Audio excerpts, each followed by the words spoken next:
Guys जैसे कि आप लोग को बहुत सारे कमेंट आ रहे थे कि यार टाइम पर नहीं आ रही स्टोरी, तो गाइस जो है अब से टाइम पर ही आएगी, बट थोड़ा सा टाइम यार हो जाता है ऊपर नीचे, क्योंकि यार वीडियो को एक्सपोर्ट होने में काफ़ी ज़्यादा जो है टाइम लगता है, तो कोई दिक्कत नहीं है। बट आगे से स्टोरी टाइम पर आएगी, तो यार प्लीज़ लाइक करना, कमेंट करना एंड शेयर करना, ठीक है, और सपोर्ट देना। और गाइस जो है आगे हम स्टोरी नेक्स्ट लेवल लेकर आने वाले हैं, तो आई होप आप लोग सपोर्ट करोगे। और गाइस मज़ा आएगा आगे के एपिसोड्स देखकर, क्योंकि आगे स्टोरी में जो चीज़ें होने वाली हैं शायद हमने नहीं सोचा था कि स्टोरी कुछ इतनी आगे जाएगी और कुछ हमें ऐसा भी देखने को मिलेगा। तो गाइस चैनल पर नए हो तो सब्सक्राइब कर देना, वीडियो को लाइक कर देना। चलिए देखते हैं स्टोरी। जवाहन, शनाया और यामिनी उस औरत की बताई हुई जगह पर पहुंचे, तब उन्होंने देखा कि शेखर के पैर पर चोट लगी हुई थी। शेखर ने बताया था कि ये सब उस औरत के पालतू कुत्ते की वजह से हुआ था, जिसे सुनकर शनाया को बहुत गुस्सा आ गया और उसने उस औरत को थप्पड़ मारे। तब उस औरत अंजना ने किसी को फोन करके मदद के लिए बुलाया। फोन रखने के बाद अंजना ने कहा, मेरे पति बस आते ही होंगे, अब देखो तुम्हारा क्या हाल होता है। जिसे बुलाना है बुला लो, मैं भी देखती हूँ हमारा कोई क्या बिगाड़ सकता है। यामिनी ने कॉन्फिडेंस के साथ कहा। अगर पहले की बात होती तो यामिनी शायद वहां से भाग जाना ही ठीक समझती, पर अब सिचुएशन ऐसी नहीं थी। यामिनी आहान के नाम पर इतराती रहती थी। बिगाड़ सकना तो बहुत छोटी बात है, वो तुम्हारी ऐसी हालत करेंगे कि तुम कहीं के लायक नहीं रहोगे, तुम्हारा जीना मुश्किल हो जाएगा। अंजना ने कहा, देखते हैं किसका जीना मुश्किल होता है। यामिनी ने कहा। इस वक्त उसे किसी को कोई डर नहीं था। जब तक आहान उसके साथ था, वो जानती थी कि वो सेफ और खतरनाक से खतरनाक सिचुएशन भी हैंडल हो सकती है। कुछ देर बाद वहां पर कुछ कार्स आई। सबसे आगे एक लैंड रोवर थी और उसके पीछे कुछ और कार्स थी। कार्स में कुछ लोग उतरे जिनके पास हर तरह के हथियार थे। उन हथियार को देखकर साफ पता चल रहा था कि उन्होंने बहुत लोगों को मारा है। लैंड रोवर में से एक आदमी निकला। उसने ढीला सा शर्ट, पैंट और सोने की चेन पहनी हुई थी। उसका शरीर भी अंजना की तरह मोटा ही था। वहां पर खड़े सब लोग डर गए। सवाहान और शनाया को तरस भरी नजरों से देख रहे थे। आज ये लोग नहीं बचेंगे। It's over for them। मैंने कहा था ना इनसे कि ये भाग जाए, पर इन्होंने मेरी बात नहीं सुनी। अब क्या होगा भगवान ही जानता है। यह सुधीर मल्होत्रा तो अपने साथ इतने सारे आदमी लेकर आया है, अब इनका बचना नामुमकिन है। अरे इन्हें बचाने के लिए हमें पुलिस को बुला लेना चाहिए। ए, तुम्हारा दिमाग खराब हो गया क्या? तुम्हें पता है ना कि अंजना के भाई और पुलिस सुपरिटेंडेंट के रिश्ते कितने अच्छे हैं। इन्हें 2 मिनट में पता चल जाएगा किसने कॉल किया था और फिर हमारी खैर में। जब सब लोग आपस में बात कर रहे थे, तब अंजना का पति सुधीर मल्होत्रा अपने साथ कुछ आदमियों को लेकर अंजना की तरफ आ रहा था। जब उसने अपने पत्नी की गाल पर हाथ के निशान देखे, तब उसे बहुत गुस्सा आया। ये किसने किया? सुधीर ने पूछा।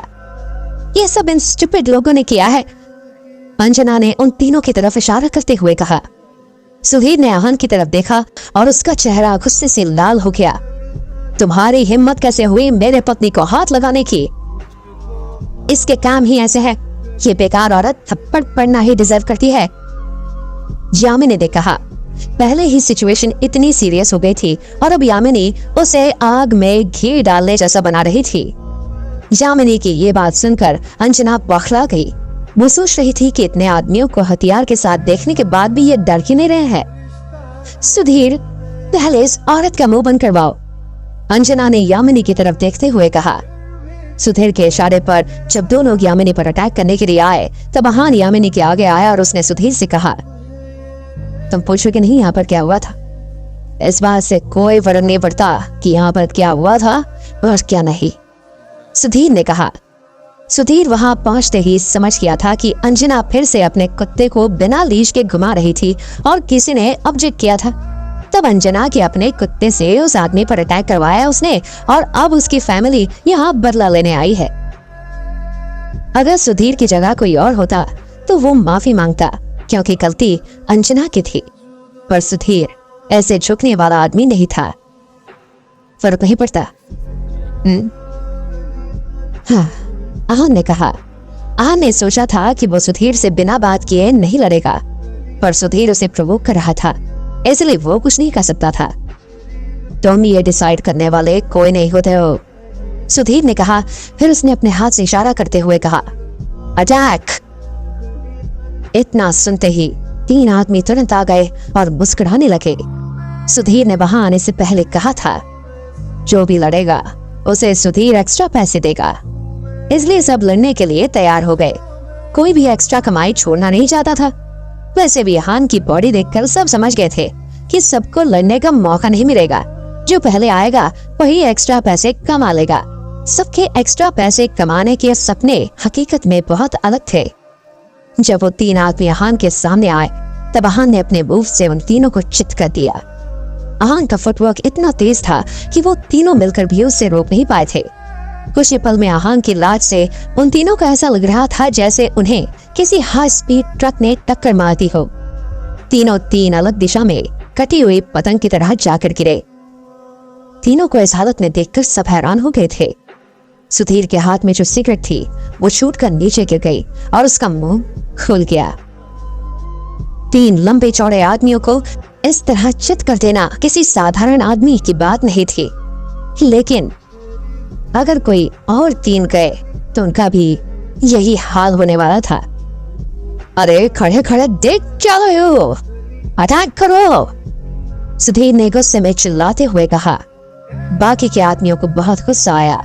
उन्होंने अपने आप को तैयार किया और अपनी मुट्ठी टाइट कर ली। फिर सब एक साथ आगे बढ़ गए और हान को घेर लिया। हान मुस्कुराया और उनसे फाइट करने के लिए तैयार हुआ। उसने एक एक करके सबको अपने हाथ और पैरों की मूवमेंट से मारना शुरू किया। जो भी उसके आगे आ रहा था वो कुछ मीटर दूर जाकर ही गिरा था। हथियारबंद आदमी भी निहत्थे आदमी को नहीं हरा पा रहे थे। सबका स्टेमिना खत्म हो रहा था, पर हान भी अकेला सबसे लड़ने के लिए तैयार था। कुछ ही देर में वहां सब जमीन पर गिरे हुए और डर में रो रहे थे। ये सब देखकर अंजना वहीं पर सिर पकड़कर बैठ गई थी। सुधीर के पैर भी कांपने लगे और उसका गला सूख गया था। दोनों पति पत्नी इस वक्त बहुत हैरान और परेशान थे। 20 आदमियों को हान ने कुछ ही मिनट में इस तरह हरा दिया था कि उनकी आंखें भी नहीं खुल रही थी। सुधीर सोच रहा था कि ये कोई इंसान है या हवा। वहां खड़े लोगों का भी यही हाल था। उनकी आंखें और मुंह दोनों खुले के खुले रह गए थे। ये जरूर कोई मार्शल आर्ट एक्सपर्ट है, किसी ने कहा और सब उसकी बात से सहमत भी हो गए थे। ऐसा तो सिर्फ कोई मार्शल आर्ट एक्सपर्ट ही कर सकता था।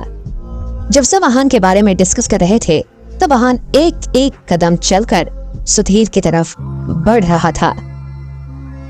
हान के हर कदम सुधीर के सांस लेना भी बढ़ा रहा था। तुम क्या कर रहे हो? मेरे पास बताओ, मेरे पास बताओ, सुधीर ने कहा। सुधीर की जबान लड़खड़ा रही थी और उसने अपने कदम पीछे लेना शुरू कर दिया था। वो अपने कदम पीछे लेना चाहता था पर उसके पैर वहीं पर जम गए थे। इससे पहले सुधीर कुछ कर पाता, हान ने उसे एक थप्पड़ मारा और सुधीर लड़खड़ाकर वहीं गिर गया। उसकी आंखों के सामने अंधेरा छा गया था। हान यहीं पर रुका नहीं, उसने सुधीर का कॉलर पकड़ा, उसे उठाया और लगातार 3-4 थप्पड़ मारे। सुधीर के होठों के साइड से खून आने लगा और उसके कुछ दांत भी टूट कर गिर गए थे। सुधीर में खड़े होने की भी हिम्मत नहीं थी, इसलिए वहीं पर अधमरा सा जमीन पर गिर गया। हान ने सुधीर से कोई सवाल नहीं किया क्योंकि वो जानता था कि ऐसे आदमी से बात करने का कोई मतलब नहीं था। उसके हिसाब से लातों के भूत बातों से नहीं मानते। अगर वो सुधीर से बातों में टाइम वेस्ट करता तब भी उसे लास्ट में यही करना पड़ता। इसलिए हान ने बातों में टाइम वेस्ट ना करके उसे पहले ही अच्छे से समझा दिया। हान ने अपनी पूरी ताकत यूज भी नहीं की थी, फिर भी सुधीर की ये हालत थी। हान फिर से सुधीर के पास आकर खड़ा हो गया। सुधीर हिलना चाहता था पर उसके शरीर में बिल्कुल भी जान नहीं बची थी। अब बताओ, जो हुआ वो जानना जरूरी था या नहीं? हान ने पूछा। जरूरी था, बहुत जरूरी था, सुधीर ने हड़बड़ाते हुए कहा। उसके पास हान की हाँ में हाँ मिलाने के अलावा कोई और ऑप्शन नहीं था।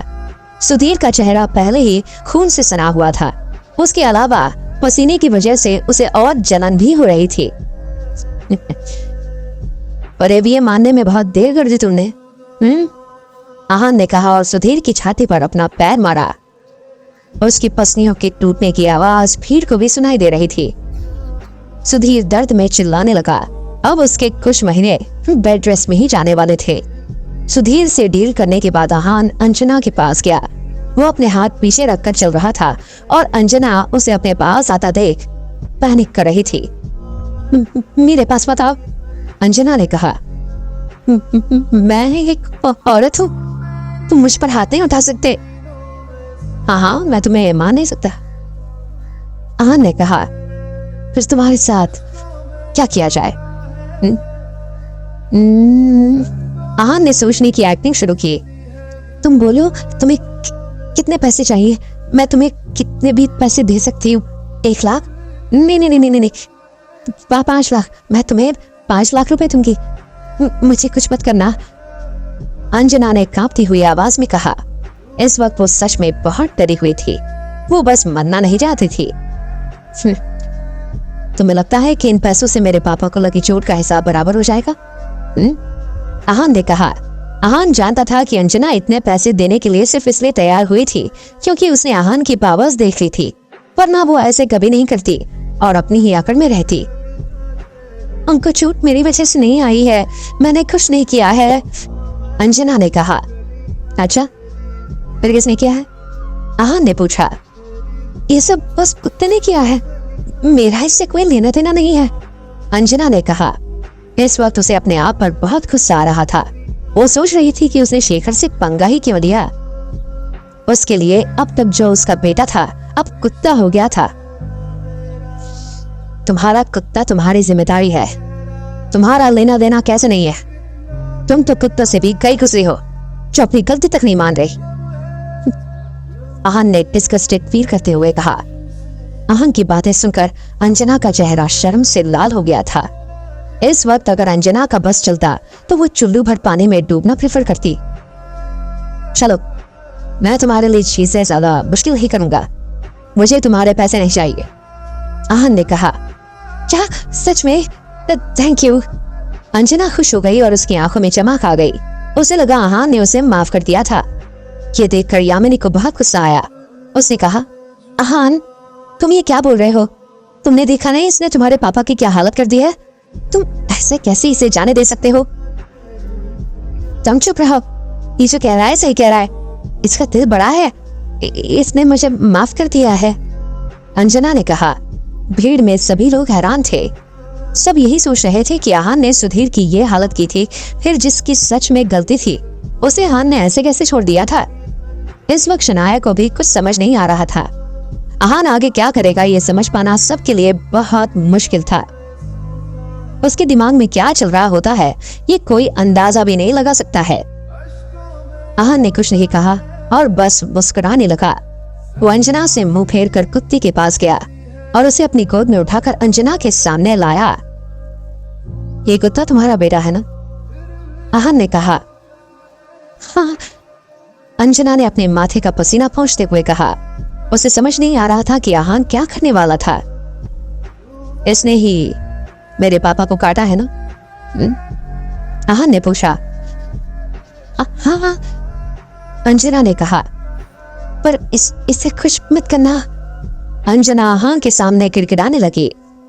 अब तुम औरत हो, मैं तुम पर हाथ भी नहीं उठा सकता, तो कुछ तो करना पड़ेगा ना। मेरे पापा के बारे में भी तो सोचो, आहान ने कहा। इस वक्त वहां पर सब बहुत हैरान थे, किसी को कुछ समझ नहीं आ रहा था। आहान के दिमाग में आखिर चल क्या रहा है? आहान ने अंजना से पैसे लेने के लिए मना कर दिया था, इसलिए अंजना ने सोचा कि आहान ने उसे माफ कर दिया है। ये सुनकर यामिनी को बहुत गुस्सा आया और बाकी सभी हैरान हो गए। आहान के टेम्परामेंट के हिसाब से उसे ऐसा नहीं करना चाहिए था। इतने में आहान अंजना के कुत्ते को लेकर आया और उससे सवाल करने लगा। लास्ट में आहान ने कहा, अब तुम औरत हो, मैं तुम पर हाथ तो नहीं उठा सकता, तो कुछ तो करना पड़ेगा ना। मेरे पापा के बारे में भी तो सोचो। तुम क्या करने वाले हो? अंजना ने कहा और अपने कदम पीछे करने लगी। मेरे पापा के पैर का बदला मैं तुम्हारे पैर से लूंगा, आहान ने कहा और उस कुत्ते को सहलाते हुए अंजना के पीछे छोड़ दिया। उस कुत्ते ने आहान की बात जैसे मान ली थी और अंजना के पीछे उसे काटने के लिए भागने लगा। अब अंजना पत्थर से टकरा कर गिर गई तो उस कुत्ते ने अपनी ही मालकिन को बहुत जोर से काटा, जिसकी वजह से उसके पैर की पिंडली से खून बहने लगा। कुत्ते ने अंजना को इतनी तेज काटा था कि उसकी हड्डियां तक दिखने लग गई थी। अंजना दर्द में चिल्ला रही थी और रो रही थी। उसे साफ नजर आ रहा था कि उसकी आगे की जिंदगी अब व्हील चेयर पर ही गुजरेगी। आहान ऐसा करेगा ये किसी ने नहीं सोचा था। सबकी आंखें फटी की फटी रह गई थी। आहान ने किसी को कुछ सोचने समझाने का मौका ही नहीं दिया था और सुधीर और अंजना दोनों को फर्श पर चित कर दिया था। अब मेरा बदला पूरा हो गया, आहान ने कहा। आहान ने कुत्ते को देखा और मुस्कुराने लगा। उसने आहान की बात मान ली थी, इसलिए उसने उसके सर पर हाथ सहलाया और उसे आजाद कर दिया। इसके बाद आहान शेखर के पास आ गया। पापा चलिए हम आपको हॉस्पिटल लेकर चलते हैं, आहान ने कहा। तीनों के सहारों से शेखर कार में बैठा और चारों हॉस्पिटल पहुंचे। वहां पर पहले शेखर को वैक्सीन लगाई गई और फिर उसके घाव पर ड्रेसिंग हुई। ये सब होने के बाद शेखर को 2-4 दिन हॉस्पिटल में रहने की जरूरत थी। शेखर के पैर का घाव एक ठीक नहीं हुआ था। उससे पहले ही उसे दूसरी चोट लग गई थी। इस वक्त रात काफी हो चुकी थी। यामिनी ने आहान और शनाया से कहा, आहान, शनाया तुम दोनों जाओ, कुछ खाकर आ जा। जा, शेखर के पास मैं बैठी हूँ। हाँ, तुम दोनों जाओ बेटा, तुम सुबह से थक गए होगे। यामिनी मेरे पास ही है, तुम चिंता मत करना। शेखर ने बेड पर लेटे लेटे यामिनी की बात से सहमति जता दी। इस वक्त शेखर चाहता था कि वो दोनों वहां से जाए तो शेखर यामिनी से बात करे। शेखर को यामिनी से कुछ जरूरी बात करनी थी। जब से वो लोग हॉस्पिटल में घुसे थे तब से शेखर नोटिस कर रहा था कि यामिनी का बर्ताव आहान को लेकर बिल्कुल बदल गया था। वो उसे देखकर चिढ़ नहीं रही थी, बल्कि उससे बहुत प्यार से बात कर रही थी। शेखर को समझ नहीं आ रहा था कि ऐसा क्या हो गया था जिसकी वजह से यामिनी ऐसा बिहेव कर रही थी। वो यामिनी से इस बारे में आहान और शनाया के सामने बात नहीं करना चाहता था। ठीक है, हम दोनों आते हैं। अगर आपको किसी भी चीज की जरूरत हो तो आप मुझे कॉल कर देना, आहान ने कहा। वो भी समझ गया था कि शेखर यामिनी से कुछ बात करना चाहता है, इसलिए उसने वहां रुकने के लिए नहीं कहा। ध्यान से जाना, यामिनी ने कहा। जब आहान और शनाया वहां से चले गए तब शेखर ने यामिनी से पूछा, What the hell, यामिनी, क्या चल रहा है? क्या चल रहा है मतलब? समझी नहीं, यामिनी ने अनजान बनते हुए पूछा। वो अच्छे से जानती थी कि शेखर क्या पूछ रहा है। ज्यादा अनजान बनने की जरूरत नहीं है, तुम अच्छे से जानती हो कि मैं क्या पूछ रहा हूँ, शेखर ने कहा। अब मैं सच में नहीं जानती शेखर कि तुम क्या पूछ रहे हो, यामिनी ने इधर उधर देखते हुए कहा। ठीक है, मैं साफ साफ पूछ लेता हूँ, आहान को लेकर तुम्हारा बर्ताव इतना बदल कैसे गया और क्यों बदल गया? तुम तो उससे नफरत करती थी, फिर आप उससे इतना प्यार से कैसे बात कर सकती हो? शेखर ने पूछा। वो सब पास की बातें हैं शेखर, सब बदलते हैं, मैं भी बदल गई। मैं पहले उनसे नफरत करती थी, पर इसका मतलब ये तो नहीं है कि अब भी करूंगी। हाँ, यामिनी ने कहा। ये सब बातें ना तुम किसी और को सुनाना, मुझे नहीं। मैं तुम्हें अच्छे से जानता हूँ, जरूर तुमने अपना कोई फायदा देखा होगा। चलो अब साफ साफ बताओ कि बात क्या है, शेखर ने पूछा। शेखर अपने पत्नी का लालच अच्छे से जानता था। अरे तुम तो काफी अच्छे से समझते हो मुझे, यामिनी ने कहा। शेखर, मैं कुछ बातें जानती हूँ जो मुझे शनाया ने बताई थी, यामिनी ने कहा। शनाया ने तुम्हें क्या बताया? शेखर ने कहा। शेखर, शनाया ने मुझे बताया कि आहान रायजादा परिवार का बेटा है, यामिनी ने कहा। रायजादा परिवार? शेखर ने हैरानी में कहा। उसके चेहरे के एक्सप्रेशन बिल्कुल बदल गए थे। शेखर को ऐसे देखकर यामिनी ने कहा, मैंने तो तुम्हें बताया ही नहीं कि कौन सी रायजादा फैमिली, फिर तुम ऐसे क्यों रिएक्ट कर रहे हो? तुम एशिया की सबसे बड़ी फैमिली की बात कर रही हो, शेखर ने कहा। शेखर को आहान की आइडेंटिटी का अंदाजा था, पर वो किसी बात को लेकर श्योर नहीं था, क्योंकि उसकी आंखों के सामने सब कुछ बहुत अजीब हो रहा था। तुम इस बारे में जानते हो? यामिनी ने पूछा। हाँ, मैंने अंदाजा लगाया, शेखर ने कहा। अंदाजा? अगर तुमने अंदाजा लगा लिया था तो फिर तुमने मुझे क्यों नहीं बताया? यामिनी ने कहा। अगर उसे ये बात पहले पता होती तो वो आहान को इतना भला बुरा कभी नहीं बोलती। अगर मैं तुम्हें बताता तो तुम मेरी बात का विश्वास करती? शेखर ने चिढ़ते हुए कहा। वो जानता था कि यामिनी उसकी बात पर कभी विश्वास नहीं करती। यामिनी भी ये सुनकर चुप हो गई। अगर उस दिन सानिया शनाया से माफी मांगने नहीं आई होती तो उसे ये बात कभी नहीं पता चलती। आहान भी अजीब है, उसने कभी हमें बताया क्यों नहीं कि वो रायज़ादा फैमिली से है? अगर वो हमें बता देता तो इतना सब कुछ नहीं होता। 3 साल से आहान ने और हमने कितना कुछ सहा है, यामिनी ने अफसोस जताते हुए कहा। गिल फैमिली उनकी इंसल्ट हमेशा आहान की वजह से ही करती थी। अगर सबको उनकी असली आइडेंटिटी के बारे में पता होता तो सब उनकी बहुत इज्जत करते और आहान के अगेंस्ट एक वर्ड नहीं बोलते। ये सब कुछ इतना सिंपल नहीं है, कुछ तो परेशानी आहान को भी है। तो याद है कि जब हम उससे पहली बार मिले थे तब उसकी क्या हालत थी? शेखर ने कहा।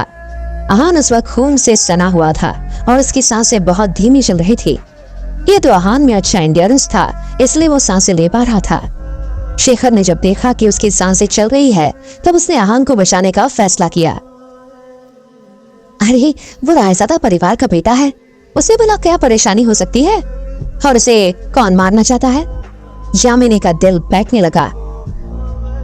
इतने बड़े परिवार के बहुत सारे राज होते हैं, हमें नहीं पता कि कब क्या हो जाए। शेखर ने कहा। हो सकता है कि जिसने आहान को मारने की कोशिश की हो वो। शेखर बोलते बोलते रुक गया। तुम्हारा मतलब है कि? यामिनी ने कहा। तुम्हें याद है कि जो लड़की उस दिन हमारे घर आई थी वो भी तो रायज़ादा थी? उसका नाम शायद अनन्या रायज़ादा था। वो कैसे तुम्हें, मुझे और शनाया को मारना चाहती थी, याद है? शेखर ने कहा। मैं उसे कैसे भूल सकती हूँ, उसने लगभग मेरे बेटे की जान ले ली थी। यामिनी ने कहा। अगर उस दिन आहान वक्त पर नहीं आया होता तो आज शनाया उनके बीच में नहीं होती। ये सब सोचकर यामिनी का दिल बैठ गया। तो क्या आहान के अपने परिवार से रिश्ते अच्छे नहीं है? वो लोग ही आहान को मारना चाहते हैं? यामिनी ने पूछा। हो सकता है आहान और उसके परिवार के बीच में कुछ तो ऐसा है जिसकी वजह से वो एक दूसरे से नफरत करते हैं, शेखर ने कहा। यामिनी के चेहरे पर पसीना आने लगा। अगर वो आहान के इतने करीब रही तो उनकी जान को भी खतरा हो सकता था। शेखर, मुझे ऐसे डरा मत। अगर आहान की अपने परिवार से दुश्मनी है तो फिर क्या हमें भी खतरा हो सकता है? यामिनी ने पूछा। हाँ, खतरा तो है, पर अब आहान के साथ हमारा रिश्ता नहीं है। बोलते बोलते शेखर कुछ सोचने लगा और उसके दिमाग में अचानक एक बात आई। यामिनी, अब मुझे ऐसा लग रहा है जैसे इन दोनों के डिवोर्स के पीछे की वजह भी कुछ और है। शेखर ने कहा। मतलब? यामिनी ने पूछा। शायद ये असली डिवोर्स है ही नहीं, शायद दोनों ने अपने मन में डिवोर्स लिया ही ना हो। शेखर ने कहा। इसका मतलब तुम ये कह रहे हो कि आहान ने शनाया को डिवोर्स उसे बचाने के लिए दिया है? यामिनी ने पूछा। हाँ, शनाया को और हमें, शेखर ने कहा। इतने वक्त से शेखर आहान और शनाया के डिवोर्स के बारे में सोच रहा था, पर उसे कोई कारण समझ नहीं आ रहा था। वो ये बात तो अच्छे से जानता था कि डिवोर्स का कारण हिमानी तो बिल्कुल भी नहीं है। रायज़ादा फैमिली और आहान में दुश्मनी तो थी, किस वजह से शायद वो आहान पर हमला नहीं कर सकते थे, पर शनाया, यामिनी और शेखर पर कर सकते थे। शायद इसलिए आहान और शनाया ने डिवोर्स लेने का फैसला किया। ये बात अब शेखर को समझ आ गई थी। शेखर, तुम जो कह रहे हो वो अब मुझे समझ आ रहा है, यामिनी ने कहा। आहान के लिए कितनी सारी मुसीबतें हैं, शेखर ने गहरी सांस लेते हुए कहा। आहान के लिए? उसके लिए क्या मुसीबत है? जब उसे पता था कि उसके और उसके परिवार के बीच में प्रॉब्लम है तो फिर उसने शनाया से शादी क्यों की? उसने अपने साथ हमारे लिए भी मुसीबत खड़ी कर दी, यामिनी ने अनफ्रेंडली टोन में कहा। यामिनी को बहुत बेचैनी होने लगी। शेखर ने इनडायरेक्टली उसे समझा दिया था कि आहान और उसके परिवार के बीच रिश्ते ऐसे नहीं थे जैसे वो सोच रही थी। उसकी फैमिली में से उसे कोई मारना चाहता था। अगर किसी ने 3 साल पहले उस पर इतना भयानक अटैक किया था तो फिर ऐसा फिर से हो सकता था। इसके अलावा आहान में इतनी पावर अभी नहीं थी कि वो उनसे लड़ सके। अगर ऐसा होता तो वो शनाया को कभी डिवोर्स नहीं देता। वो उसे और बाकी सबको आराम से प्रोटेक्ट कर सकता था। यामिनी को अब तक लग रहा था कि आहान को पलकों पर बैठाकर वो अपनी लाइफस्टाइल चेंज करेगी, पर यहाँ तो कुछ और ही हो गया था। इन सब बातों से वो बहुत चिढ़ गई थी। यामिनी, तुम ऐसा क्यों कर रही हो? तुम अच्छे से जानती हो कि आहान ने कितने बार हमारी सीक्रेटली मदद की है। उसने कितने बार हमें प्रॉब्लम से निकाला है। शेखर ने यामिनी के बदले हुए तेवर देखते हुए कहा। बास में ऐसा बहुत कुछ हुआ था जिसका एक्सप्लेनेशन आहान ने कभी नहीं दी थी और शेखर को भी कभी समझ नहीं आया था। जो कुछ भी हुआ आहान की वजह से ही हुआ ना। जब तक वो हमारी लाइफ में था नहीं तब तक सब सही था ना। तुम आहान से कुछ नहीं कहते? यामिनी ने कहा। यामिनी, तुम ऐसा कैसे कह सकती हो? आहान के हम पर बहुत एहसान है। शेखर ने कहा। तुम चुप रहो। पहले मैंने सोचा था कि आहान से बहुत सारे पैसे मांगूंगी, पर अब सिर्फ इतना मानूंगी कि शनाया और हम सबसे दूर है बस। यामिनी ने कहा। इतने टाइम से जो यामिनी चाहती थी कि आहान और शनाया की फिर से शादी हो जाए, अब वो चाहती थी कि वो दोनों एक दूसरे से दूर रहें। यामिनी, अगर सच में उसकी कोई जान लेना चाहता है तो हमें उसकी मदद करनी चाहिए। इस वक्त आहान को हमारे साथ की सबसे ज्यादा जरूरत है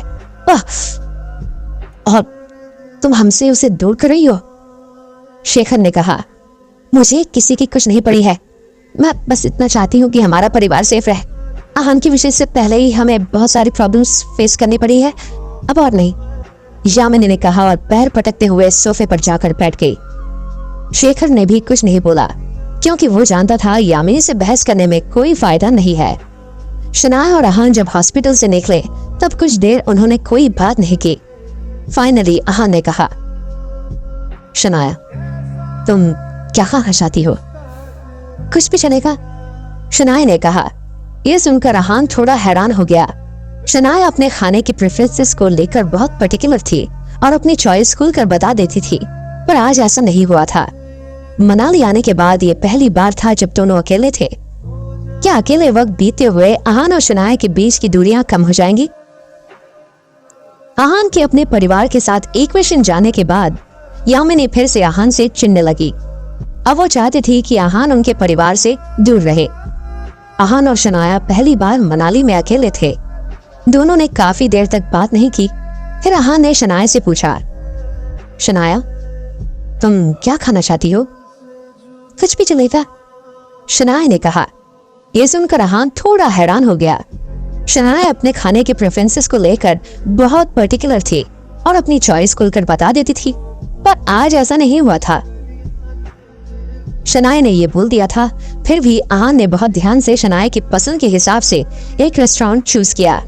आहान ने वो रेस्टोरेंट इसलिए चूज किया था क्योंकि वहां से डेजर्ट्स बहुत अच्छे थे और शनाया को मीठा खाना पसंद था। आधे घंटे बाद दोनों रेस्टोरेंट पहुंचे। इस वक्त वहां पर बहुत भीड़ थी और बहुत सारी कार्स पार्क थी। अपनी कार पार्क करने के बाद आहान और शनाया साथ में उतरे और रेस्टोरेंट के अंदर चले गए। दोनों के अंदर घुसने के बाद उन्हें एक अधेड़ उम्र के आदमी ने वेलकम किया। ये आदमी इस होटल का मैनेजर था। उसने शनाया को कुछ पल घूरा और फिर उसके बाद उससे पूछा, टेबल फॉर 2? आहान ने कहा। ओके, आप इस तरफ आइए, मैनेजर ने कहा और उन्हें रेस्टोरेंट के एक साइड पर ले जाने लगा जहां पर 2 लोगों के लिए टेबल थी। आहान और शनाया उसके पीछे चल रहे थे। सब लोग इस वक्त शनाया को देख रहे थे। शनाया इस वक्त बहुत सुंदर लग रही थी। उसने कुछ एक्सपेंसिव नहीं पहना हुआ था, फिर भी उसकी सिंपलिसिटी की वजह से बहुत लोगों की नजर उस पर टिक गई थी। शनाया सच में बहुत खूबसूरत लग रही थी। उसे देखकर लड़कों के दिल की धड़कनें बढ़ रही थी तो वहीं लड़कियों को बहुत जलन हो रही थी। जहां आहान और शनाया बैठे थे वहीं पास में बेस्ट व्यू की टेबल कुछ लड़के और लड़कियां बैठे थे। सब ने फेमस ब्रांड्स के कपड़े पहने हुए थे। अंश भाई, वहाँ देखो, अरे उस लड़की को देखो। उनके ग्रुप में किसी ने शनाया की तरफ इशारा करते हुए कहा, क्या है? अंश ने कहा और कैजुअली शनाया की तरफ देखा। उसे देखते ही अंश की आंखें खुली की खुली रह गई। अंजू भाई, अरे कितनी कमाल की लड़की है, उफ। उस लड़की ने फिर से कहा। ऐसा नहीं था उन्होंने कभी किसी सुंदर लड़की को देखा नहीं था, पर शनाया की बात कुछ और थी। उन्होंने ऐसी अप्सरा जैसी लड़की पहले कभी नहीं देखी थी। अंश अपनी ड्रिंक सिप करते हुए शनाया को देख रहा था और गहरी आहें भर रहा था। उसकी नजर शनाया से हटी नहीं रही थी। अंश भाई, अरे क्या सोच रहे हो अंश भाई? एक लड़की ने पूछा। वो जानता था कि अंश की नजरें उस पर टिक गई हैं। अब वो उसे चाहिए थी। अंश ने सबकी बातों को इग्नोर किया और वेटर को बुलाया। फिर उसने अपने टेबल पर से सबसे महंगी वाइन बोतल उठाई और वेटर से शनाया और अहान की टेबल की तरफ इशारा करते हुए कहा, ये उन्हें दे दो। अंश भाई, हैं? 2-3 लोगों ने हैरानी में कहा। वो बोतल कोई सस्ती वाइन बोतल नहीं थी, बल्कि सबसे महंगी वाइन बोतल थी। ओके सर, वेटर ने कहा और वो बोतल ले ली। वेटर के चेहरे पर भी हैरानी साफ नजर आ रही थी। अंश के अलावा वहां पर और भी लोग मौजूद थे जो शनाया को वाइन देना चाहते थे, पर अंश की बोतल देखकर सब रुक गए। वो न शनाया पर इतना खर्च कर सकते थे और न ही अंश से इस मामले में भिड़ सकते थे। अपने डिशेस ऑर्डर करने के बाद शनाया ने अहान से पूछा, रायज़ादा फैमिली में इस वक्त क्या चल रहा है? शनाया को रायज़ादा फैमिली के बारे में ज्यादा कुछ नहीं पता था। वो इस वक्त जो पूछना चाहती थी वो ये था कि अहान अभी सेफ है या नहीं। वो जानना चाहती थी कि उन्होंने अहान को हर्ट करने के लिए कुछ किया तो नहीं। अभी तक तो सब ठीक है, अहान ने कहा। ओके, शनाया ने कहा। फिर उसने कुछ सोचने के बाद कहा, अहान, मॉम ने तुमसे फिर से शादी की बात की थी? हाँ की थी, अहान ने कहा। उनकी बातों को लेकर ज्यादा मत सोचना, तुम आराम से डिसीजन लेना, कोई जल्दी नहीं है, शनाया ने कहा। शनाया जानती थी कि अगर रायज़ादा फैमिली से डील करने से पहले वो दोनों एक हो गए, फिर वो दोनों एक दूसरे की कमजोरी बन जाएंगे। कल्पना ने उसे ये बात साफ साफ समझा दी थी कि उनका दूर रहना क्यों जरूरी था। जहां तक अहान की बात थी, वो शनाया से फिर से शादी करना चाहता था। शनाया के बिना उसका हर दिन अधूरा होता था। वो जल्द से जल्द फिर से शनाया को अपनी पत्नी बनाना चाहता था। शनाया की बात सुनकर अहान मुस्कुराने लगा। अहान जानता था कि ये वक्त उनके एक होने के लिए सही नहीं था। रायज़ादा परिवार अभी सिर्फ इसलिए चुप था क्योंकि आदित्य ने कुछ बोला नहीं था। एक बार आदित्य ठीक हो जाए, फिर अनन्या के साथ जो हुआ उसके बारे में बात जरूर होगी। ऐसे अहान, तुम्हारे और कल्पना आंटी के बीच में क्या रिश्ता है? शनाया ने अचानक से पूछा। ऐसा लग रहा था जैसे वो कुछ सोच रही थी। वो मेरी स्टेप मॉम है, अहान ने हैरान होते हुए कहा। तुम्हें अचानक से ये क्यों पूछना पड़ा? अहान ने पूछा। कुछ नहीं, बस ऐसे ही, शनाया ने कहा। कल्पना आंटी मुझे बहुत अच्छे से ट्रीट करती है। उन्होंने मुझे बिजनेस के बारे में बहुत कुछ सिखाया है, पर मैं उनके और तुम्हारे बीच का रिश्ता नहीं जानती थी, शनाया ने कहा। इस वक्त उन पर भरोसा किया जा सकता है, अहान ने कहा। वो जानता था कि शनाया क्या सोच रही है। शनाया को अहान और कल्पना के रिश्ते के बारे में नहीं पता था, इसलिए वो अपना और कल्पना का रिश्ता भी कंट्रोल नहीं कर पा रही थी। इस वक्त अहान और कल्पना का दुश्मन एक ही था, आलोक रायज़ादा। इस वक्त मतलब? शनाया ने पूछा। अहान इस टॉपिक पर बात नहीं करना चाहता था, पर अब क्योंकि शनाया ने पूछ लिया था, इसलिए उसने शनाया को सब बताने का फैसला किया था। दरअसल कल्पना रायज़ादा का एक बेटा था। वो मुझसे छोटा था। जब उसकी उम्र 5 साल की थी तब उसकी मौत हो गई थी। दुनिया के लिए उसका एक्सीडेंट हुआ था, पर रायज़ादा फैमिली के अंदर का सच कुछ और ही था। और उसकी मौत आलोक रायज़ादा की वजह से हुई थी। कल्पना रायज़ादा ने इन्वेस्टिगेशन करवाई थी, जिसमें आलोक के खिलाफ पक्के सबूत नहीं मिले थे, पर फिर सबसे ज्यादा शक उन्हीं पर था। उस वक्त से ही कल्पना की नजर आलोक पर थी। अनन्या रायज़ादा आलोक रायज़ादा की ही बेटी है। उसके साथ जो हुआ था उसका बदला आलोक रायज़ादा जरूर लेगा। बस इसलिए कल्पना रायज़ादा मुझे उससे बचाना चाहती है ताकि मैं आलोक से बदला ले सकूं। आहान ने शनाया को सब समझाया। पहले आहान सोच रहा था कि कल्पना शायद एक्टिंग कर रही है, फिर उसने सोचा कि इतने सालों तक कोई एक्टिंग नहीं कर सकता है। कल्पना आंटी ने पास्ट में कितना कुछ सहा है, शनाया ने कहा। शनाया सोच रही थी कि कल्पना कितनी स्ट्रांग और पावरफुल दिखती है, पर उनका पास्ट कितना सैड है। शनाया, तुम कल्पना रायजादा से कैसे भी बात कर सकती हो, ठीक है? आहान ने कहा। Hello miss. तभी वहां एक खूबसूरत वेट्रेस आई और शनाया से बात करने लगी। यस, शनाया ने कहा। मिस्टर अंश ने आपके लिए ये वाइन भेजी है, वेट्रेस ने कहा और अंश की टेबल की तरफ इशारा किया। इसके बाद उसने वो वाइन की बोतल टेबल पर रख दी। शनाया ने अपना पहले मुंह बनाया और फिर वेट्रेस के इशारे की तरफ देखा। उस टेबल पर कुछ लड़के और लड़कियां बैठे थे जिन्होंने ब्रांडेड कपड़े पहने हुए थे। शनाया ने फिर से वेट्रेस की तरफ देखा और कहा, सॉरी मैं उन्हें नहीं जानती, आप ये बोतल वापस लेके जाइए, ठीक है? ये सुनकर उस वेट्रेस ने फ्राउन किया। मिस, ये सबसे महंगी वाइन है और इसे आपके लिए मिस्टर अंश सिंघानिया ने भेजा है। वो बहुत रईस और पावरफुल आदमी है, आपको इसे एक्सेप्ट कर लेना चाहिए। वेट्रेस ने कहा। नो थैंक यू, मैं उन्हें नहीं जानती, प्लीज। शनाया ने फिर से कहा, मिस, वो ऐसे ही किसी को वाइन की बोतल नहीं देते हैं, उन्होंने आपके लिए भेजी है। आपको शायद नहीं पता होगा, बस सिंघानिया फैमिली का बेटा होना बहुत बड़ी बात है। आपको तो इससे बड़ी बात माननी चाहिए कि मिस्टर अंश ने ये आपके लिए भेजी है। वेट्रेस ने फिर से शनाया को मनाने की कोशिश की। वेट्रेस को लग रहा था कि वो अंश का गिफ्ट एक्सेप्ट ना करके सही नहीं कर रही थी। वो सोच रही थी कि शनाया को फेवर्स एक्सेप्ट करने नहीं आते हैं। सिंघानिया फैमिली तो रईस फैमिली थी। इसके अलावा अंश का अपना बिजनेस था और उसकी अपनी नेट वैल्यू भी बहुत ज्यादा थी। आपको सुनाई नहीं दे रहा है? हाँ, मैं बोल रही हूँ, इसे वापस ले जाइए, मुझे ये नहीं चाहिए।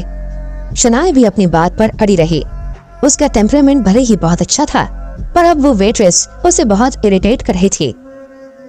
आप इसे वापस ले जाइए, इन्हें ड्रिंक करना अच्छा नहीं लगता। फाइनली आहान ने कहा। उसने इतनी देर कुछ नहीं कहा था क्योंकि वो शनाया के रिएक्शन का वेट कर रहा था। अब शनाया ने साफ साफ एक्सप्रेस कर दिया था कि उसे वाइन नहीं पीनी और किसी से कोई गिफ्ट भी नहीं चाहिए। इन्हें ड्रिंक करना पसंद नहीं है, वेट्रेस ने नाक सिकुड़ते हुए कहा। उसे शनाया और आहान के बीच का रिश्ता समझ नहीं आ रहा था। दोनों एक कपल होने के लिए एक दूसरे के इतने क्लोज नहीं लग रहे थे, इसलिए वेट्रेस ने अज्यूम किया कि वो दोनों दोस्त हैं। वेट्रेस को वैसे भी इन सब से कोई लेना देना नहीं था क्योंकि ये सब अंश का कंसर्न था। आहान और शनाया में भले कोई भी रिश्ता हो, अंश वो हैंडल कर ही लेगा। सर, आपको कैसे पता कि मैम को ड्रिंक करना पसंद नहीं है? शायद उन्हें सस्ती वाइन पसंद नहीं है, वेट्रेस ने कहा। इस वक्त शनाया और आहान की टेबल पर एक सस्ती वाइन की बोतल रखी हुई थी। आपको इससे क्या फर्क पड़ता है कि इन्हें सस्ती वाइन पसंद है या महंगी? आहान ने कहा। आहान समझ गया था कि अंश ने उस वेट्रेस को अच्छी खासी टिप दी है, इसलिए वो शनाया को वाइन बोतल रखने के लिए इतना फोर्स कर रही है। मुझे क्या फर्क पड़ता है, मैं तो बस ये कह रही हूँ कि मिस को इतनी सस्ती वाइन नहीं पीनी चाहिए, वेट्रेस ने कहा। उसे समझ नहीं आ रहा था कि आहान में इतना कॉन्फिडेंस किस बात का था। अंश जैसा लड़का शनाया को भाव दे रहा था, फिर भी शनाया ऐसे बिहेव कर रही थी। मिस देखिए, आपको इससे पहले वेट्रेस अपनी बात पूरी कर पाती, शनाया ने टेबल पर अपना हाथ पटका और खड़ी हो गई। Shut up! तुम्हें एक बार बोली हुई बात समझ नहीं आती क्या? अगर इतना शौक है तो ये वाइन तुम पी लो, शनाया ने गुस्से में कहा। अब उसका पेशेंस बिल्कुल खत्म हो चुका था। ये सब देखकर अंश अपनी जगह से उठकर उनकी तरफ आने लगा।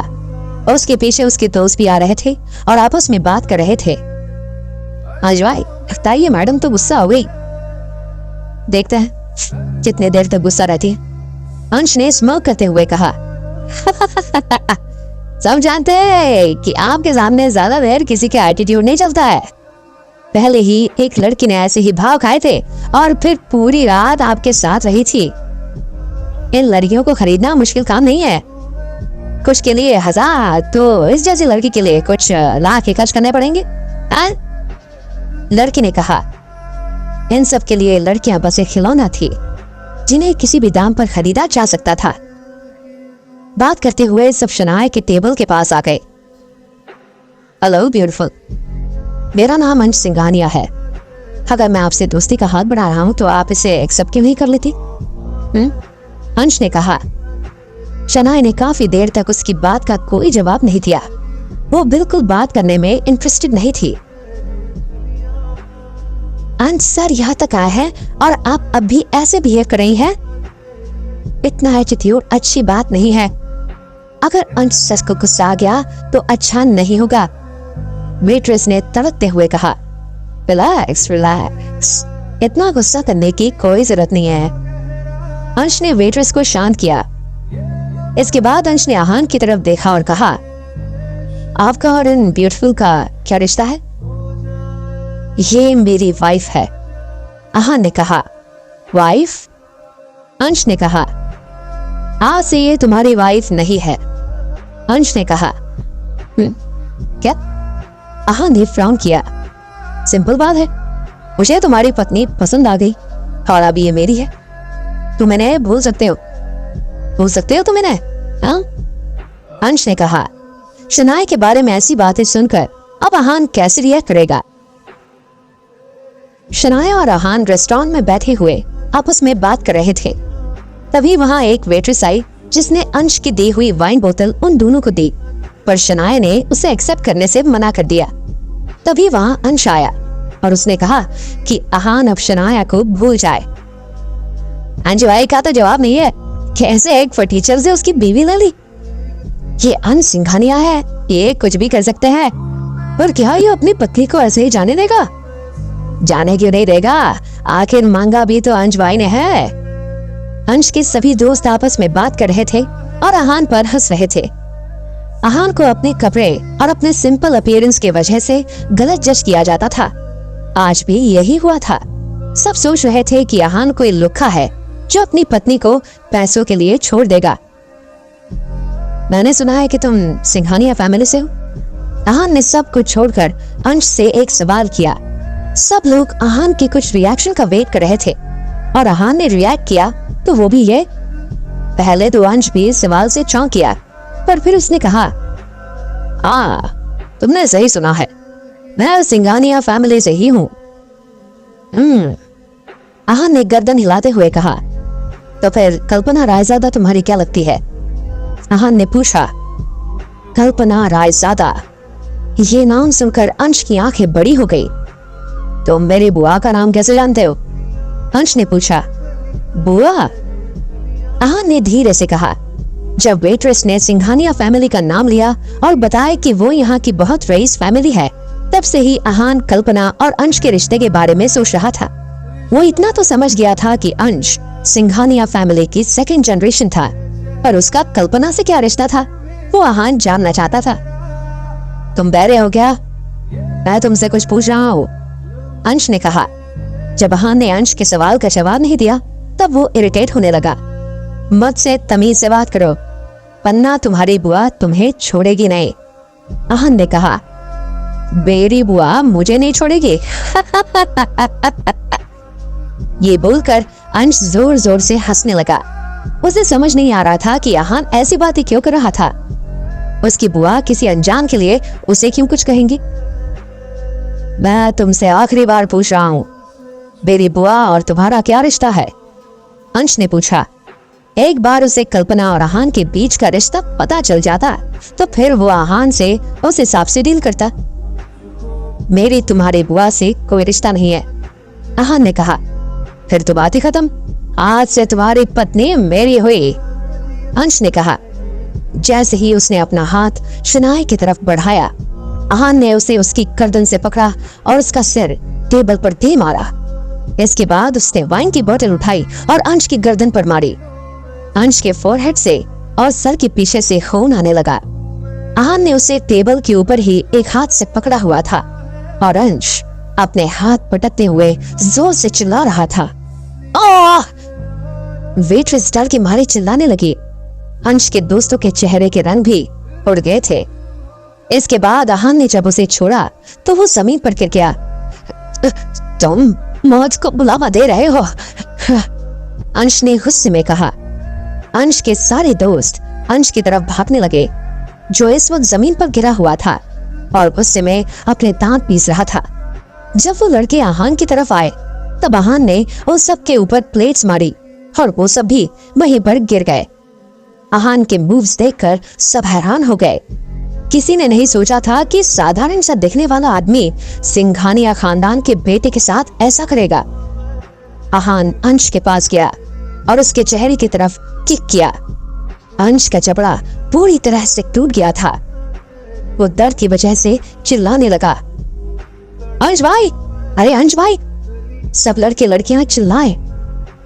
उनके हिसाब से अब आहान के लिए सब कुछ खत्म हो गया था। अब आहान किसी भी तरह से बच नहीं सकता था। आहान तो फंसेगा ही, उसके साथ ही वो लोग भी फंस सकते थे। यू इडियट, तुम्हें क्या लगता है कि तुम क्या कर रहे हो? ये अंश सिंघानिया है, आप तुम नहीं बच सकते। एक लड़के ने कहा, जिसके कान में बाली पहनी हुई थी। उसने, अगर अंश को कुछ हुआ तो अंश के डैड सबसे पहले इसी लड़के को पकड़ेंगे, क्योंकि अंश आज उसके कहने पर ही बाहर आया था। आहान ने उन सब की बातों को इग्नोर किया और वेट्रेस से पूछा, मैंने जो डेजर्ट मंगवाया था वो कहाँ है? आहान की इस बात से सब शॉक हो गए। इधर उसने इतना बड़ा कांड कर दिया था और अब भी उसे अपने डेजर्ट की पड़ी थी। सब सोच रहे थे कि क्या आहान को समझ नहीं आ रहा था कि उसने क्या किया है और अब उसके साथ क्या हो सकता है। इडियट, स्टूपिड, तुम्हारा दिमाग घुटने में है क्या?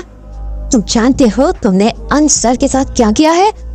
अब डेजर्ट तो क्या, तुम्हें पीने के लिए पानी भी नहीं मिलेगा, उसके लायक भी नहीं बचोगे तुम। वेट्रेस ने कहा। इस वक्त अंश के सारे दोस्त उसके पास आ गए और उसे उठाया। अंश पहले जितना एलिगेंट लग रहा था अब वो उतना ही फटीचर लग रहा था। उसकी आंखें गुस्से से लाल हो गई थी और वो गुस्से से कांप रहा था। कॉल डैड, डैड को बुलाओ जल्दी, अंश ने गुस्से में चिल्लाते हुए कहा।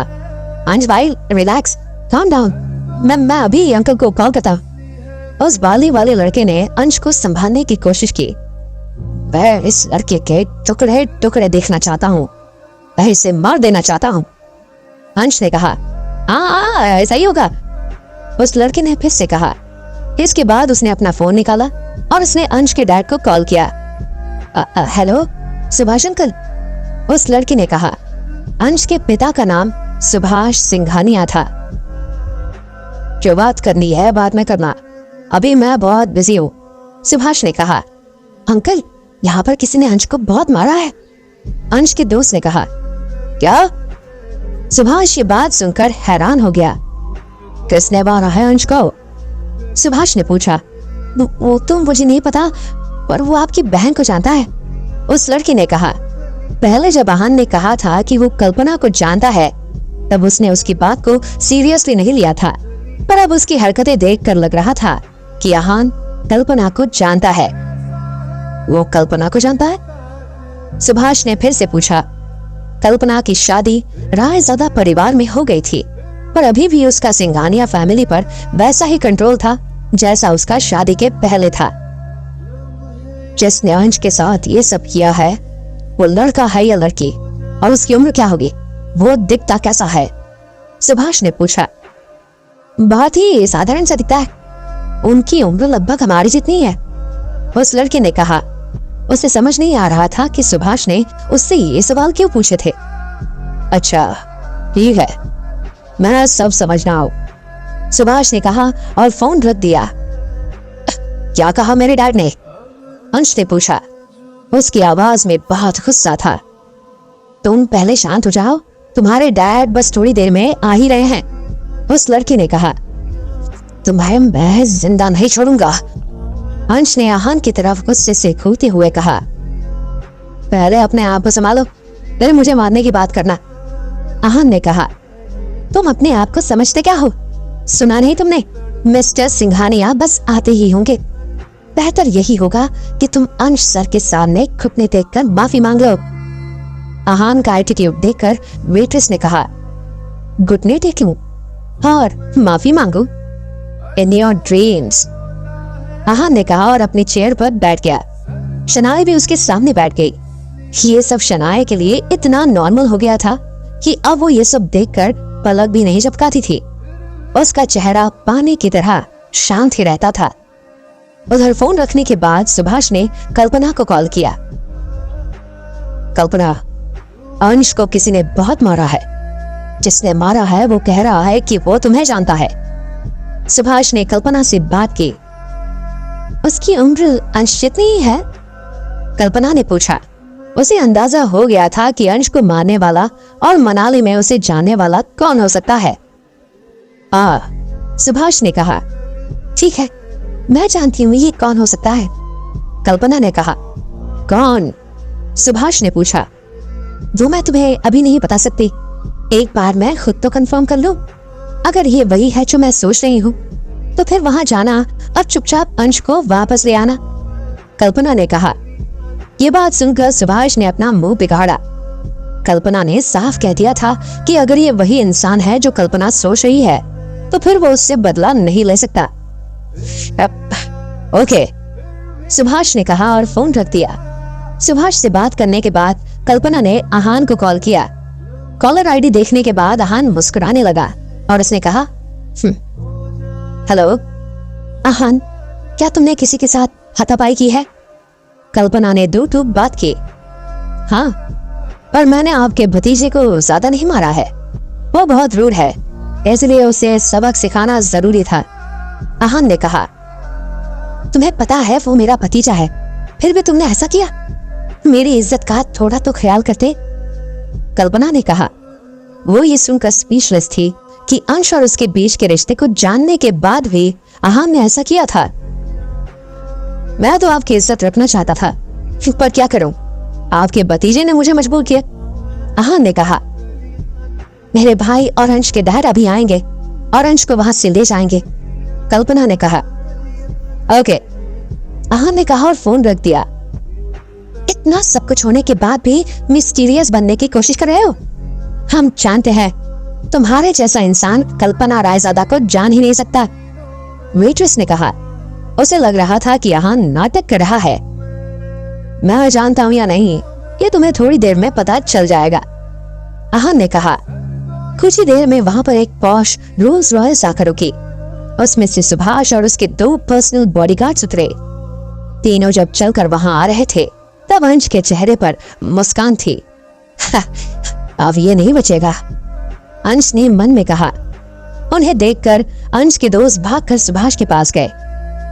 हेलो अंकल, उस बाली वाले लड़के ने कहा। आए वो? सुभाष ने पूछा। वो रहा, उस लड़के ने आहान की तरफ इशारा करते हुए कहा। इस वक्त आहान और शनाया कैजुअली बैठे हुए अपना खाना खा रहे थे। मैं इसकी बात नहीं कर रहा, मैं अपने नालायक बेटे की बात कर रहा हूँ, सुभाष ने पूछा। उस लड़के को समझ नहीं आ रहा था कि सुभाष ने आहान को छोड़कर अंश के बारे में क्यों पूछा था। ऊपर से वो अंश को नालायक क्यों कह रहे थे। अंश भाई वो रहे। उस लड़के ने अंश की चेयर की तरफ इशारा करते हुए कहा। सुभाष का चेहरा देखकर वो लड़का समझ गया था कि कुछ गड़बड़ है। सुभाष अंश के पास पैर पटकते हुए जा रहा था। डैड, अच्छा वो आप आ गए। देखिए इस लड़के ने मेरी क्या हालत की है, अंश ने कहा। उसे बहुत सारी चोटों में से उसकी खुशी साफ नजर आ रही थी। वो जानता था कि अब आहान नहीं बच पाएगा, पर अंश की एक्सपेक्टेशन के अगेंस्ट सुभाष ने अंश को ही थप्पड़ मारा। सुभाष के हाथ की 5 उंगलियां अंश के चेहरे पर छप गई थी। सुभाष को अंश की हिम्मत देखकर बहुत गुस्सा आ रहा था। थप्पड़ की वजह से अंश की आंखों में आंसू आ गए थे। उसे समझ नहीं आया था कि सुभाष ने उसके साथ ऐसा क्यों किया था। उसके बेटे को किसने इतना मारा था और उसे कुछ कहने की जगह वो उसे ही मार रहे थे। सिर्फ अंश ही नहीं बल्कि वहां पर जितने भी लोग थे सबके पैरों तले जमीन खिसक गई थी। डैड, आपने मुझे क्यों मारा? अंश ने कहा। यूजलेस, तो मैं थप्पड़ ना मारूं तो क्या तुम्हारी आरती उतारूं? सुभाष ने कहा। पर डैड, अंश ने इतना कहा, सुभाष ने उसे एक और थप्पड़ मारा। अंश अपना गाल सहलाने लगा। तुम्हारे झगड़ों की वजह से मुझे अपना जरूरी काम छोड़कर तुम्हारे पास भाग कर आना पड़ा और तुम ऊपर से मुझे डैड बोलकर यहाँ पर क्वेश्चन कर रहे हो, सुभाष ने गुस्से में कहा। डैड, आपके बेटे को मार पड़ी है और आप मुझे ही ऐसा बोल रहे हो, अंश ने कहा। चुप रहो और साइड में बैठे रहो, मुझे आहान से डील करने दो। सुभाष ने कहा। यह सुनकर अंश ने राहत की सांस ली। सुभाष ने कहा कि वो आहान से डील करेगा। अब सुभाष आहान को क्या बोलेगा? सिंघानिया सुनकर आहान अंश से उसका और कल्पना का रिश्ता पूछता है।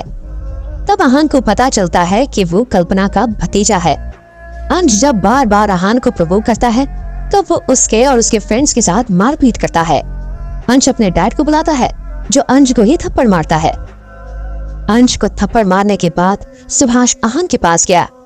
इस वक्त सब सोच रहे थे कि सुभाष ने अंश को थप्पड़ इसलिए मारे थे क्योंकि उसने उन्हें जरूरी काम के बीच से बुलाया था। अब वो अंश को मारने के लिए आहान से डील करेंगे।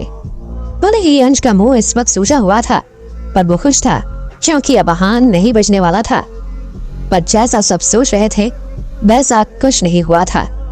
सुभाष आहान के सामने सिंसियरली आया और उसके सामने झुकते हुए कहा, मिस्टर आहान, अपने बेटे की तरफ से मैं आपसे माफी मांगता हूँ।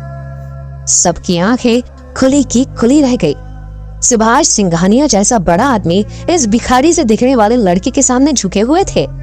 ये बात किसी को भी हजम नहीं हो रही थी। इतना ही नहीं, वो इस लड़के को मिस्टर आहान बोलकर ग्रीट कर रहा था। आखिर इस लड़के में ऐसा क्या था जो सिंघानिया परिवार का हेड उसके सामने झुका हुआ था? अरे आप तो बहुत सीरियस हो गए अंकल। जो हो गया सो हो गया। मेरे और अंश के बीच में जो होना था वो हो गया, आहान ने कहा। सुभाष को ये सब सुनकर बहुत गुस्सा आ रहा था पर वो आहान के सामने अपना गुस्सा एक्सप्रेस नहीं कर सकता था। कल्पना ने उसे बता दिया था कि आहान रायजादा परिवार का नाजायज बेटा है और आदित्य की वजह से वो परिवार का उत्तराधिकारी भी है। भले ही वो नाजायज बेटा था पर उसकी पोजीशन ऐसी थी कि वो डायरेक्ट हेड से भी ज्यादा पावरफुल था और ये सब आदित्य रायजादा की वजह से ही हो रहा था। आदित्य रायजादा परिवार का असली हेड था और उसके सामने किसी की भी नहीं चलती थी। इसके अलावा आदित्य एशिया का सबसे रईस आदमी था और मार्शल आर्ट मास्टर भी। इतना कहकर सुभाष अंश को लेकर वहां से चला गया। इस वक्त सब आहान को ही देख रहे थे।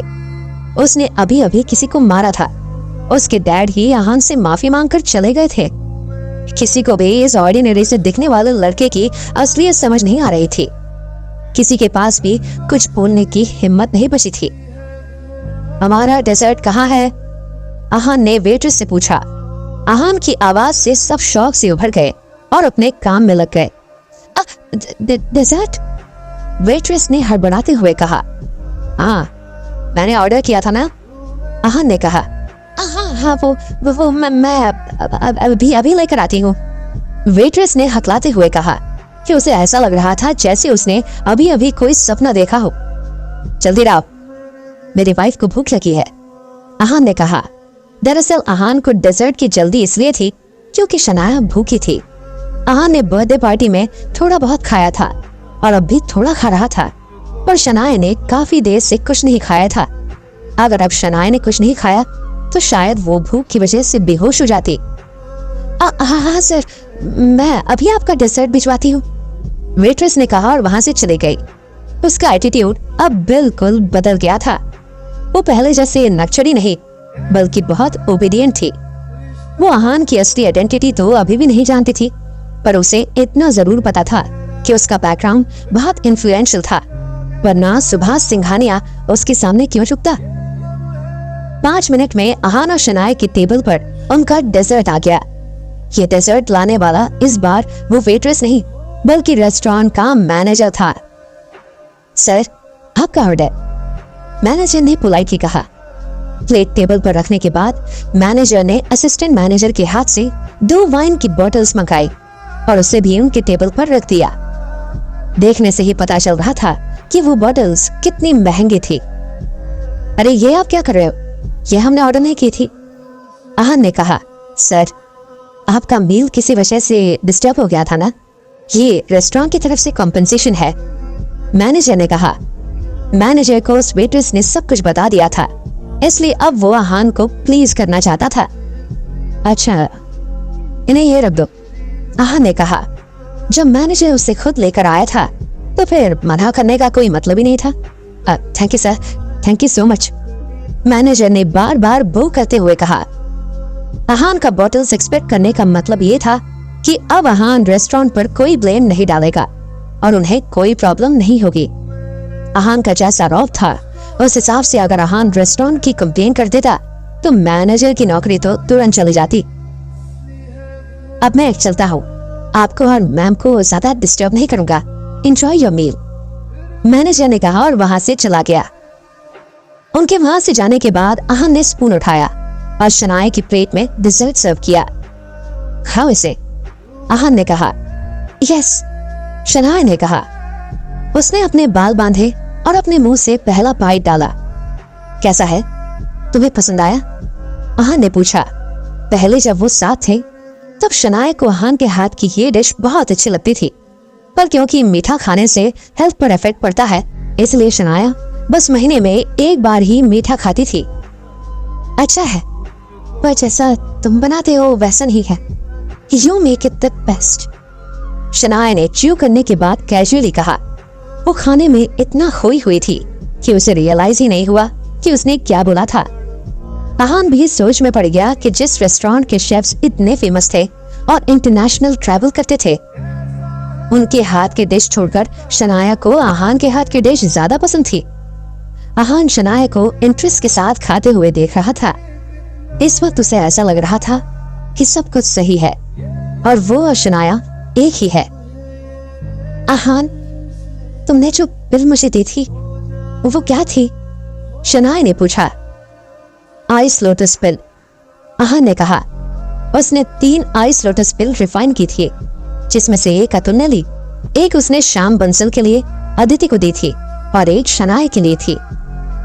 अच्छा, वो पिल और है तुम्हारे पास? शनाया ने पूछा। वो पिल लेने के बाद शनाया बहुत अच्छा फील कर रही थी।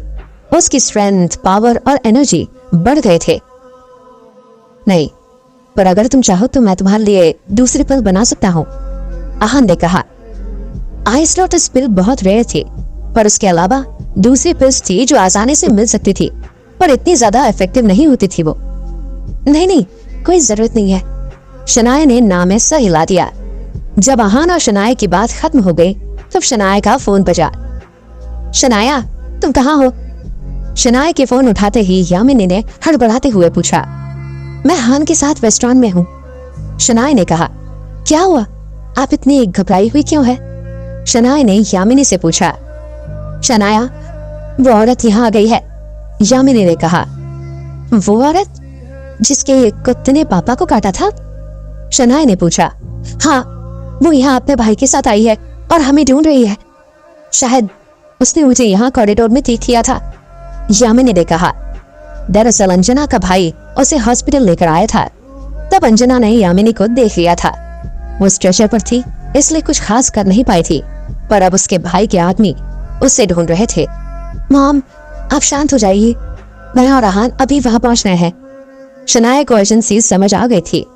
अगर सच में अंजना के लोग उन्हें ढूंढ रहे थे तो फिर यामिनी और शेखर के लिए प्रॉब्लम हो सकती थी। वो उन दोनों से डील नहीं कर पाएंगे। अहान, हमें तुरंत चलना होगा, मॉम डैड प्रॉब्लम में है, शनाया ने कॉल कट करते ही कहा। अहान भी चलने के लिए बिल्कुल तैयार था।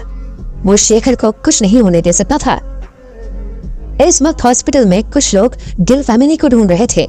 सबके हाथ में फोन थे और वो आपस में कांटेक्ट में थे। अंजना, आपने सच में उन्हें देखा है? अंजना के भाई ने पूछा। हाँ, मैंने सच में उन्हें देखा है। वो औरत अपने पति के साथ थी, उसने मेरी ये हालत की है। हाँ, मैं उसकी शक्ल कैसे भूल सकती हूँ? अंजना ने कहा। आप चिंता मत करो, अगर सच में वो यहाँ पर है तो उसके परिवार में से आज कोई भी बचकर नहीं जा पाएगा, अंजना के भाई ने कहा। उसकी बहन ही उसका परिवार थी। अपनी बहन की ये हालत देखकर उसे गुस्सा कैसे नहीं आ सकता था? वो बहुत स्ट्रांग है। अपने अब्बू से कहना कि जो कुछ भी करे सोच समझ कर करे, उन्हें केयरफुल रहने के लिए भी कहना, अंजना ने कहा। अंजना अहान से नफरत करती थी, पर वो इस बात से मुकर नहीं सकती थी कि अहान बहुत स्ट्रांग था। उसकी आंखों के सामने उसने 20 प्रोफेशनल और हथियार के साथ वाले किलर को कुछ ही मिनट में जमीन पर लेटा दिया था। आप चिंता मत करो, इस बार मैं किसी ऐसे को लाया हूँ जिसे हराना नामुमकिन है, अंजना के भाई ने कहा। अंजना का भाई कॉन्फिडेंट था। उसे लग रहा था कि जिसे वो लेकर आया था उसे कोई नहीं हरा सकता था। तभी अंजना के वार्ड में एक आदमी आया। सर, वो लोग मिल गए हैं। उस आदमी ने कहा। मिल गए? लेकर चलो मुझे वहां पर। अंजना के भाई ने कहा। जब वो दोनों वहां से जाने लगे तब पीछे से अंजना ने कहा, मुझे भी चलना है। और आपकी इंजरीज? अंजना के भाई ने पूछा। मैं उनकी टांगे टूटते हुए देखूंगी, तब मेरी इंजरीज ठीक भी हो जाएंगी। तुम बस मुझे वहां पर लेकर चलो, अंजना ने कहा। ठीक है, उसके भाई ने कहा और उसे व्हील चेयर पर बिठाया। इसके बाद तीनों शेखर के वार्ड में पहुंचे। इस वक्त शेखर जमीन पर घुटने टेक कर बैठा हुआ था और यामिनी दुखी हुई कोने में खड़ी थी। हमसे पंगा मत लो, तुम जानते नहीं हो कि मेरा दामाद कौन है? अंजना को देखकर यामिनी ने जोश में कहा। यामिनी को इस तरह देखकर अंजना के भाई को बहुत गुस्सा आया। उसने अपने आदमी से कहा, चाटा मारो इसे। Yes sir. उसका आदमी तैयार हुआ।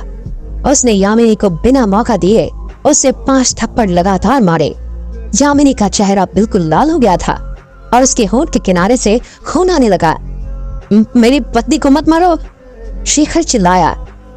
वो निकम्मा कहाँ है? उसे बुलाओ। अंजना आहान के बारे में बात कर रही थी। जब से वो वार्ड में आई थी उसकी नजरें आहान को ही ढूंढ रही थी, पर आहान उसे कहीं भी नजर नहीं आ रहा था। वो बाहर खाना खाने गए हैं, बस अभी आता ही होगा वो, यामिनी ने कहा। आता ही होगा? कितने देर में आएगा वो? अंजना ने कहा। 10 मिनट। तुम 10 मिनट इंतजार करो, वो तब तक आ जाएगा, यामिनी ने कहा। थप्पड़ पड़ने के बाद भी यामिनी थोड़ा शांत हो गई थी। पहले इन दोनों की टांगे तोड़ो, जब तक वो आएगा तब तक तुम इनसे डील करो, अंजना ने कहा। वो चाहती थी कि आहान का इंतजार करते हुए वो इन दोनों को सबक सिखा दे। हरगिज़ नहीं, अगर तुमने हमें कुछ भी किया तो मेरा दामाद तुम्हारी जान ले लेगा, यामिनी ने पैनिक करते हुए हड़बड़ी में कहा। हमारी जान ले लेगा? ऐसी कौन सी तोप है वो? अंजना ने कहा। वो रायज़ादा फैमिली से है। पैनिक में यामिनी के मुंह से निकल गया, यामिनी चुप रहो, बकवास मत करो। शेखर चिल्लाया। मैं क्या बकवास कर रही हूँ? जो बोल रही हूँ सच है, और अब इस सिचुएशन में तुम मुझे चुप रहने के लिए बोल रहे हो, यामिनी ने कहा। रायज़ादा फैमिली? कौन सी रायज़ादा फैमिली? अंजना के भाई ने कहा।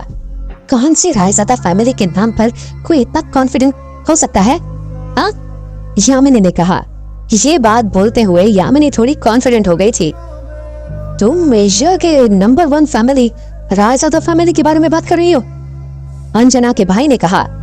हाँ, वही रायज़ादा फैमिली, यामिनी ने कहा। ऐसा नहीं हो सकता। अगर वो रायज़ादा फैमिली से है तो वो तुम जैसे मिडिल क्लास लोगों का दामाद क्यों बनेगा? अंजना के भाई ने कहा। मैं जानती थी कि तुम लोग मेरी बात नहीं मानोगे। 10 मिनट रुक जाओ, 10 मिनट में वो आएगा, फिर तुम खुद ही देख लेना, यामिनी ने कहा। ठीक है, हम 10 मिनट और रुकेंगे। अगर तुम्हारा दामाद नहीं आया, फिर वो रायज़ादा फैमिली से नहीं हुआ, तो फिर तुम लोगों की खैर नहीं। इस बार ये बात अंजना ने बोली थी। 10 मिनट से पहले ही आहान और शनाया वहां पहुंच गए। अंजना के भाई को देखकर आहान मुस्कुराने लगा और अंजना का भाई आहान को देखकर हैरान था। क्या आहान और अंजना का भाई एक दूसरे को जानते हैं? कि स्टोरी नेक्स्ट लेवल होने वाली है और बहुत ही एडवांस होने वाली है। तो गाइस जो है आगे का एपिसोड बहुत जल्द आ रहा है, तो यार चैनल पर नए हो तो सब्सक्राइब कर लेना, वीडियो को लाइक कर देना, एंड आगे के एपिसोड्स बहुत जल्द अपलोड हो जाएंगे, तो प्लीज़ यार सब्सक्राइब करना। एंड आगे मतलब स्टोरी में जो चीज़ें हो रही हैं सच में दिमाग घुमा देगी, मज़ा आ जाएगा देख कर आके चल क्या रहा भाई स्टोरी में, और जो चीज़ें होंगी आगे स्टोरी वीडियो के साथ आने वाली हो, जो चीज़ें सामने निकल के आने वाली सच में तबाही मचने वाली है गाइस। ज़्यादा तो नहीं कह सकता, इतना कहूँगा कि मज़ा आ जाएगा देखकर कि आगे आखिर स्टोरी में होने क्या वाला है। जो भी होगा सच में आपके दिल को छू कर निकल जाएगा, मज़ा आएगा देखकर कि आखिर आगे क्या होगा स्टोरी में। जो चीज़ें होंगी आदित्य के ठीक होने के बाद बहुत तबाही मचाएंगी, मज़ा आ जाएगा देखकर। तो गाइस चैनल पर नए हो तो सब्सक्राइब कर देना, वीडियो को लाइक कर देना, कमेंट कर देना। चलिए मिलते हैं नेक्स्ट एपिसोड में जो कि कुछ एक्स्ट्रा ऑर्डिनरी होगा। ओके।